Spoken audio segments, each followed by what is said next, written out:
Commitment அதிகமாகிடுச்சு, ஆனால் எனக்கு பணமே இல்லை, நான் வேலை செய்கிற வேலைக்கு கூட எனக்கு பணம் கிடைக்க மாட்டேங்குது அப்படின்வாங்க. அவங்க என்ன மாதிரியான பரிகாரம் செய்யலாம்? முருகர்கிட்ட வேண்டி எனக்கு பண வரவிற்காக, என்னோட குடும்ப ஒற்றுமைக்காக, இல்லைனா என்னுடைய லாபத்திற்காக நீங்கள் வந்து விரதம் இருந்து பாருங்கள்.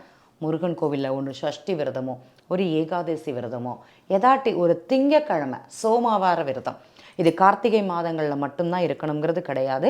எல்லா திங்கக்கிழமையும் சிவபெருமானுக்கு இந்த வருமானம், ஏன்னா படி அளக்கிற பெருமாளே அவர் தான் சொல்லுவாங்க. அவர் அளக்காத படி அப்படிங்கிறதே கிடையாது.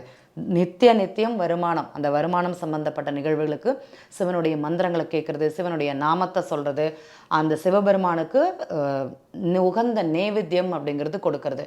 ஏன்னா நீங்கள் முதல்ல சொன்னது தான், என்ன கொடுத்தாலுமே நிறக்காது, வயிற்றில் சாப்பாடு மாத்திரம் வாங்கி கொடுத்துட்டு அப்பாடி போதும் அப்படிங்கிறது சொல்லுவாங்க. அதே மாதிரி தான் பகவானுக்கு நேவேத்தியம் பண்ணி அதை எல்லாருக்குமே கொடுங்க.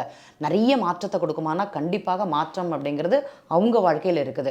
நிறைய பார்க்கக்கூடிய ஜாதகங்களில் முதல் பரிகாரம் அப்படிங்கிறதுனா கோவிலில் வந்து நேவேத்தியத்துக்கு கொடுங்க. நீங்கள் அன்னதானம் போடணும்னு சொல்ல, எல்லாராலையும் அன்னதானம் அப்படிங்கிறது பண்ண முடியாது. ஆனால் சுவாமிக்கு ஒருபடி அரிசி எடுத்து அங்கே சக்கரை பொங்கலோ ஏதோ ஒரு நேவேத்தியம் பண்ணி அதை எல்லாருக்கும் கொடுங்க. பகவானுடைய வயிறும் நிறையும், நம்மளுடைய மனசும் நிறையும்.